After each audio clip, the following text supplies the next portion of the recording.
It was in the year 1208 when Juliana of Liege had the first of her recurring visions. And in the vision, she saw a full moon with bright light emanating from it. But on the moon, or in front of the moon, was a dark spot. And this was a vision that she had over and over again for quite some time. And in the end, she went to her local bishop and told him about it. And she'd prayed about it, and she felt that God had revealed to her that the full moon represented the church's liturgical cycle, all the different festivals that we celebrate throughout the year, and that the dark spot in front of it was the fact that there was no festival given over to give thanks to God for the gift of Holy Communion. And she talked to her bishop about it, and her bishop then went on to become the Pope, Pope Urban IV. And in 1264, he responded to that vision by setting in place the festival of Corpus Christi, which is the time when we give thanks to God for the gift of Holy Communion.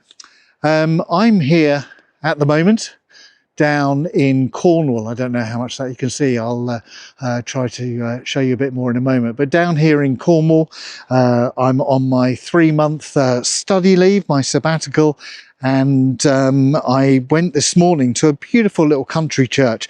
I'm actually walking out through the graveyard and it's very uneven ground, which is why I'm looking around.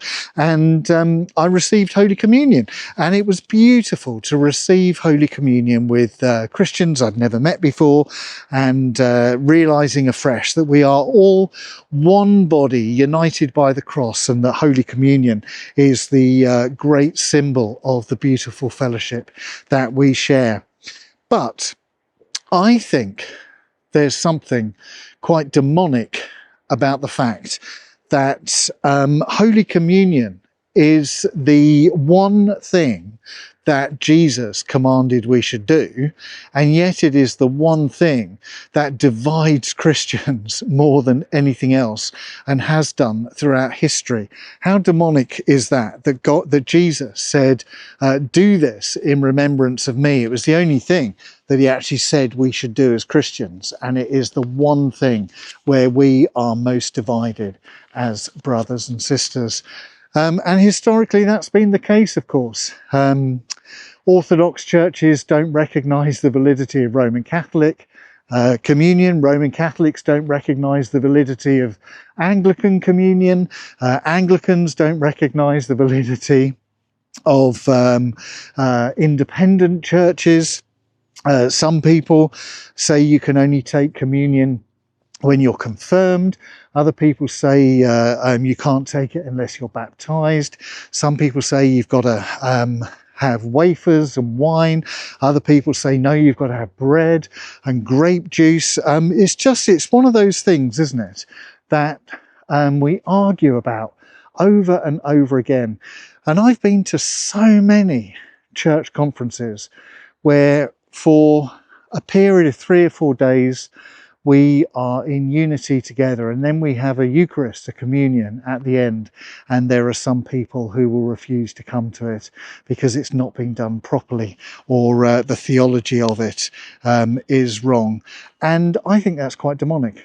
I think not that people won't come is demonic. I'm not saying they're demonic, but I think the fact that Satan has got a hold of this ultimate symbol of Christian unity and has turned it into the main point of friction between us as Christians. I think we need to work together to redeem Holy Communion as a great act of unity.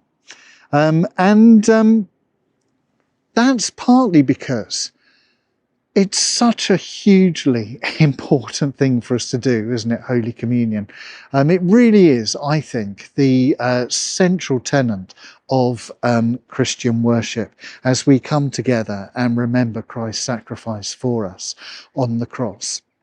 And in 1 Corinthians chapter 11, verse 23. Paul is talking about Holy Communion, and he starts off by reminding us on the night that he was betrayed, on the night that Jesus was betrayed. And then he goes on to talk about the importance of receiving Holy Communion. And I think it is good for us to remember that we are all betrayers of Christ. It's not just that Judas Iscariot betrayed Jesus, but that we all betray Jesus over and over again. And I think that that is why we need to take Holy Communion, because Holy Communion, it seems to me, is medicine for the soul. Holy Communion is the prescription, God's prescription for forgiveness and salvation. And we need to partake in Holy Communion so that we can receive God's healing in our soul as we remember and participate in the death and resurrection of Jesus Christ, symbolized through the bread and the wine. But also in 1 Corinthians 11, Paul also says, do not receive communion unworthily. And what does he mean by that? Well, I think, some people historically have said, well, receiving communion unworthily is when you're not confirmed or when you're not baptized, or, if you use the wrong sort of elements, if you use wafers instead of bread and all that kind of stuff. But I don't think that is the case. I think we receive communion unworthily if we consider that we are okay with God. Do you see what I mean? I think that if we are proud or conceited, or we feel comfortable where we're at with God, then I think that is receiving communion unworthily.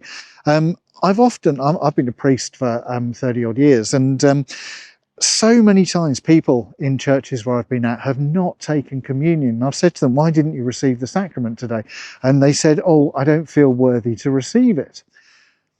And it seems to me that when you don't feel worthy to receive it, that's exactly when you are worthy to receive it. If you feel worthy to receive Holy Communion, you're not worthy to receive it. If you feel that you are too unworthy to come and kneel before the altar and receive the bread and the wine, then that is the ultimate qualification of worthiness. As we recognize our need for God, as we recognize our deep need to receive bread and the wine, then that is exactly when we are most worthy to receive it.